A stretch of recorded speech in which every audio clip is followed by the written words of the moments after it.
A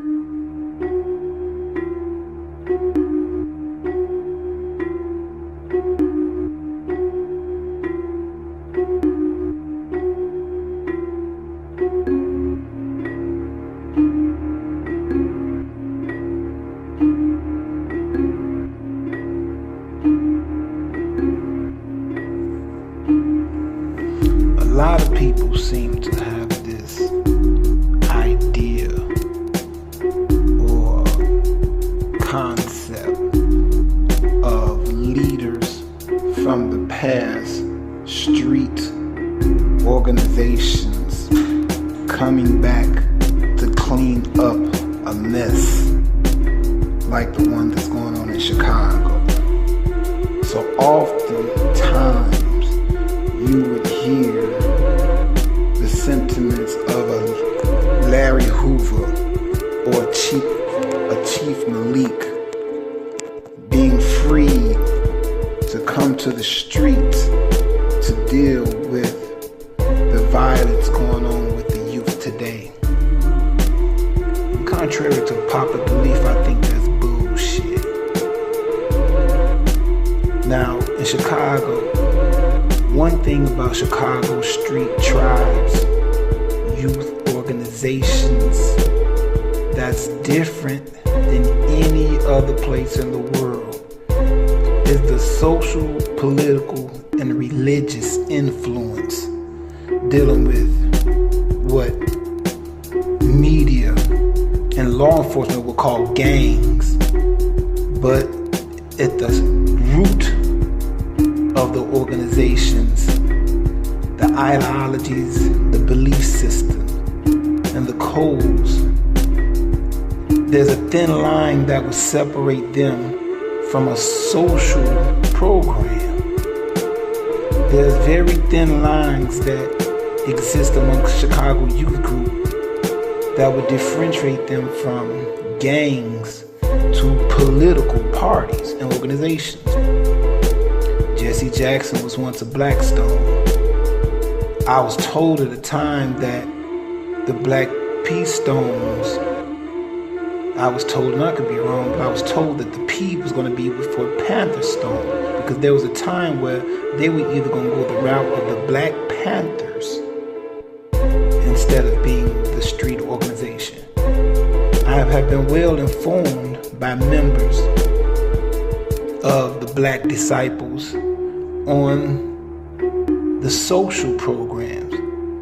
It's not taught that often how many people David Barksdale fed at his social program. He actually had a social home where that was the meeting place where they fed people at. Culture, a community center. So the street gangs, which were youth organizations, street tribes, also were politically influenced. And crime is what separated them.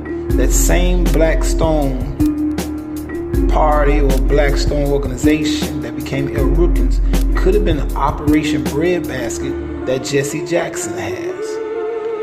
That same David Barksdale could have grew to be an alderman or even possible mayor somewhere down the line in Chicago. I was informed by a good friend of Larry Hoover's, childhood friend by the name of Ike Taylor, that Larry Hoover received awards in his youth for registering people to vote. So he has been, according to Ike Taylor, Brother Ike, Mr. Hoover has been registering people to vote since his youth. Now that says a lot. And I understand the sentiments of people who think that Mr. Hoover should come home and return to deal with this mess. First of all, he's an older man. He went down in a bogus case. How they raided the different people throughout the city, Chicago, even throughout Milwaukee simultaneously. I think that was the biggest bust in the history of street culture. If someone does the research, one of the biggest busts where they raided homes simultaneously at 6 o'clock in the morning throughout Chicago all the way to Milwaukee. The fact that they put they had to have scientists create this microscopic mic to put in someone's ID to go record while visiting Larry Hoover. This is historical things that was happening and what was up against this man. Well, times have changed and things have passed, and this generation of bangers don't give a damn. This generation of bangers are not driven by laws, codes, and policies, not driven by the prayers that Chief Malik taught amongst the era workers, the mission, the vision. They're not in it for that. This is a microwave oven thug. This is lack of patience. This is not a person who was taught to make his rounds by working security or by marching like Mr. Hoover had the 21st century vote go down and protest in front of the Daily Plaza. This is not that generation where they have buses come pick youth up from the various different schools of the growth and development to go register to vote and go downtown. This is not generation. They don't give a damn about this. This microwave oven, give it to me now generation that gets upset if they don't have enough Wi-Fi on their freaking phone, that their cell phone's moving too slow. You know, this is not the crack baby generation. This is the grandchildren of the crack babies. This is a mentally malnourished, pill popping, and I understand there was pills and there was drugs outside of things many years ago, but the average person that claims to be gangster disciple or anything that does drugs, you're not folks. That's against the law. That's against the code. We don't do drugs, remember? So you're just that by affiliation or association. First of all, anybody claiming that in 2018, then you're not officially plugging in Chicago. The feds tried to had to crumble the gangster disciples and bring the organization down. So the notion that Mr. Hoover, who's an older man, an elderly man actually, who hasn't been with his family, should get out and immediately go to work to clean up the mess of some skinny jean, pill popping, syrup drinking, ADD, ADHD child. That's just unfair and unheard of. What would he have to even relate to them? The cell phone gangster generation that believes I cannot be a rapper and not have out a mixtape or gangster without having a mixtape. The drive-by emoji texters.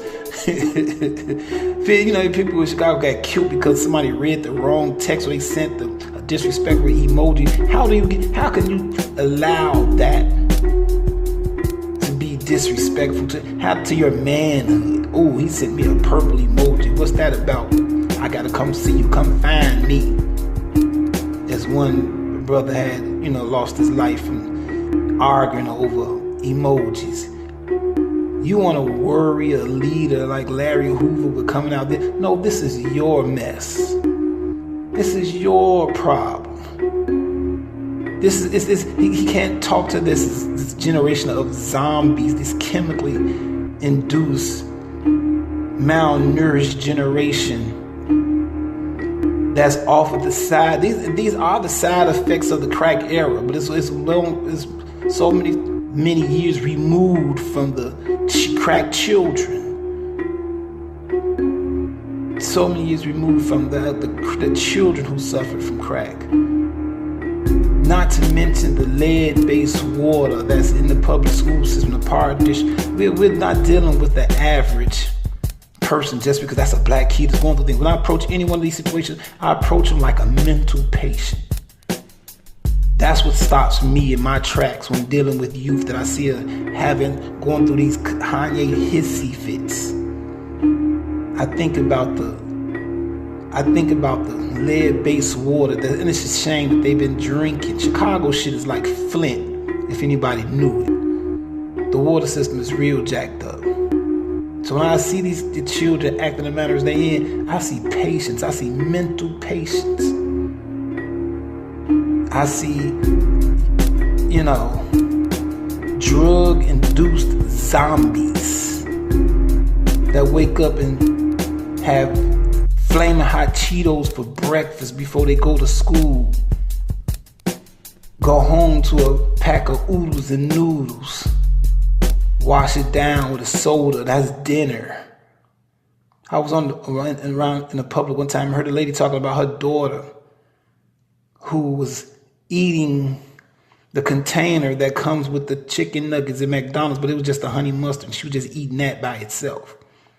And I'm looking at the little girl with these big fat jaws. She had to be like 5, but she had real big fat cheeks. And the lady said, she just eat it like that? It's like, yeah. Then she said, you should see her at home. She eats her Flamin' Hots. She crumbs her Flamin' Hots and put it in the bowl of oodles and noodles.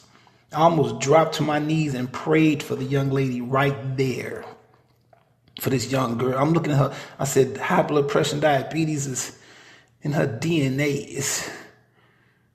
And it was an older woman that allowed that. There's definitely going to be some mental challenges and some health challenges with this child down the line. So when I think of this generation of gangbangers and thugs and the things that these young brothers do, and you want these older men who are so far removed from this world to come and try to correct that shit, knock that shit off. That's not going to happen. This is the Corner Store Hustler Chronicles. I am Amin Ra, Brother Armand McWilliams. Stay tuned for more exciting episodes. Peace.